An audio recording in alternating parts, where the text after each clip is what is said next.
Hello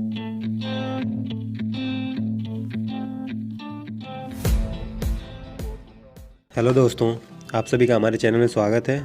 तो चलिए आज की वीडियो शुरू करते हैं। आज हम लोग हिमालय पर्वत तंत्र का विकास देखेंगे। तो पहले देख लेते हैं कि इसका उद्भव कैसे हुआ। तो हिमालय के उद्भव में प्लेट टेक्टोनिक थ्योरी को समझा जाता है। इस सिद्धांत में भारतीय प्लेट है जो और यूरेशियन प्लेट, इन दोनों के टकराने से टेथिस सागर से जो मलबा था उसका वो ऊपर आने लगा। इस वजह से हिमालय की उत्पत्ति हुई। अब इसकी प्रकृति देख लेते हैं। यह मुख्य रूप से मोड़दार पर्वत है या फोल्डेड माउंटेन है। अब इसका भौगोलिक विस्तार देख लेते हैं। तो इसका भौगोलिक विस्तार 7 देशों में है। पहला चीन, पाकिस्तान, भारत, नेपाल, भूटान, अफगानिस्तान और म्यांमार। अब हिमालय का विभाजन देख लेते हैं। तो हिमालय को मुख्य रूप से 4 भागों में बांटा गया है। पहला है ट्रांस हिमालय। तो इसको देख लेते हैं। ट्रांस हिमालय या इसी को तब तिब्बत हिमालय कहते हैं या टेथिस हिमालय इसी को कहते हैं। इसकी औसतन ऊंचाई 3100 से 3600 मीटर है। इसमें पर्वत श्रेणियाँ जो महत्वपूर्ण हैं, 4 महत्वपूर्ण श्रेणियाँ हैं: कराकोरम, लद्दाख श्रेणी, जास्कर और कैलाश।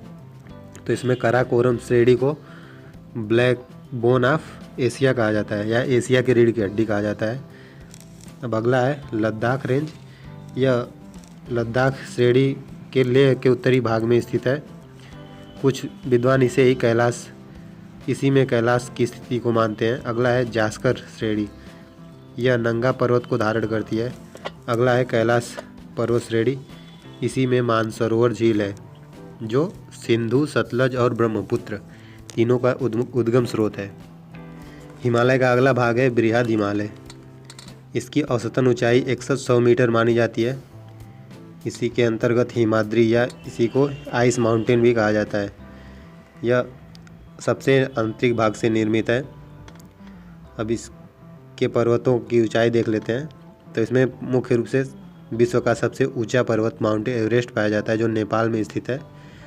एवरेस्ट इंग्लैंड के रेल के सर्वेयर हैं। इन्होंने भौगोलिक स्थिति की ऊंचाई नापकर इसकी ऊंचाई 8848 मीटर तय की थी और इसकी मुख्य नाम इसको दिया गया था सागर माथा या माउंटेन ऑफ द स्काई।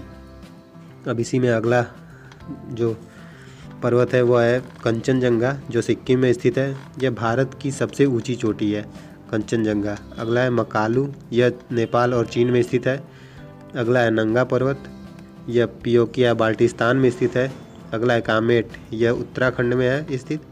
अगला है अन्नपूर्णा, यह नेपाल में स्थित है। धौलागिरी नेपाल में स्थित है। अब इसी में है नामचा बारवा, यह अरुणाचल प्रदेश में स्थित है जो कि भारत में है। अब हिमालय का अगला भाग है लघु हिमालय। इसी को महाभारत हिमालय कहते हैं या मध्य हिमालय भी कहते हैं इसी को, या इसी को हिमाचल हिमालय भी कहते हैं। इसका भौगोलिक विस्तार हिमाचल में अधिक है। इसकी औसतन ऊंचाई 3000 मीटर से 8000 मीटर तक मानी जाती है। पर्वत श्रेणियाँ इसमें जो है मुख्य रूप से उनको देख लेते हैं। तो पहला है पीर पंजाल।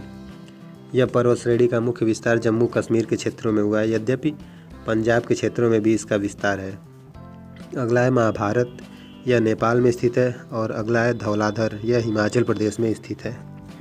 हिमालय के अब चौथे भाग को शिवालिक हिमालय कहा जाता है। इसी को मैनाक पर्वत या फिर बाह्य हिमालय या तराई हिमालय कहा जाता है। अब इसकी औसतन ऊंचाई 900 मीटर से 1200 मीटर मानी जाती है। अब इसकी प्रमुख श्रेणियों में उत्तराखंड, नेपाल के क्षेत्रों में इसी को चूरिया, मुरिया और हुंडवा हैं। अरुणाचल प्रदेश के क्षेत्रों में इसी का विस्तार, जिसका क्षेत्रीय नाम दाफला पहाड़ी, मीरी पहाड़ी, मिसमी।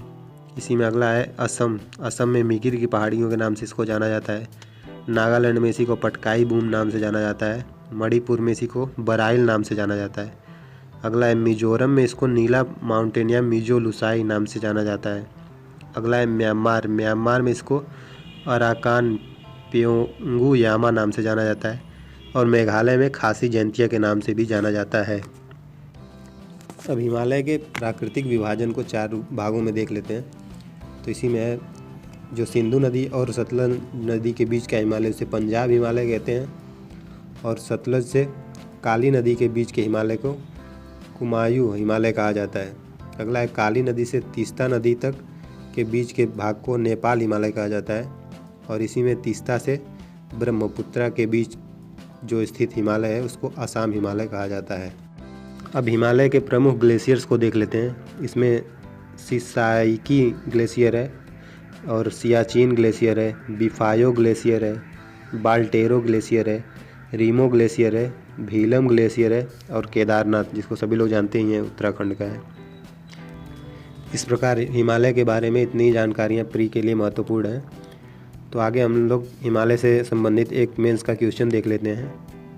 तो मेंस में आया वो क्वेश्चन है कि हिमालय के राजनीतिक आयामों की विवेचना कीजिए, व्याख्या कीजिए कि इसने भारतीय संघवाद और भू सामरिक, भू राजनीतिक एवं क्षेत्रीय जागरूकता को कैसे प्रभावित किया है।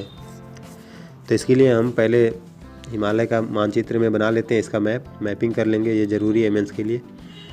अब इसको क्वेश्चन 2 भागों में इसको बांट सकते हैं हम।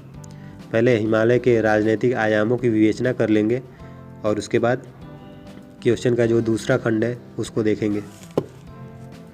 तो इसमें हिमालय के राजनीतिक आयामों के रूप में इसका विस्तार 7 देशों में देखने को मिलता है, जो कि क्रमशः अफगानिस्तान, पाकिस्तान, भारत, नेपाल, भूटान, चीन और म्यांमार में है। हिमालय एक प्राकृतिक अवरोधक के रूप में महत्वपूर्ण है, इसलिए इसका राजनीतिक महत्व भी देखने को मिलता है। यह विभिन्न देशों के बीच प्राकृतिक सीमा का निर्धारण करता है।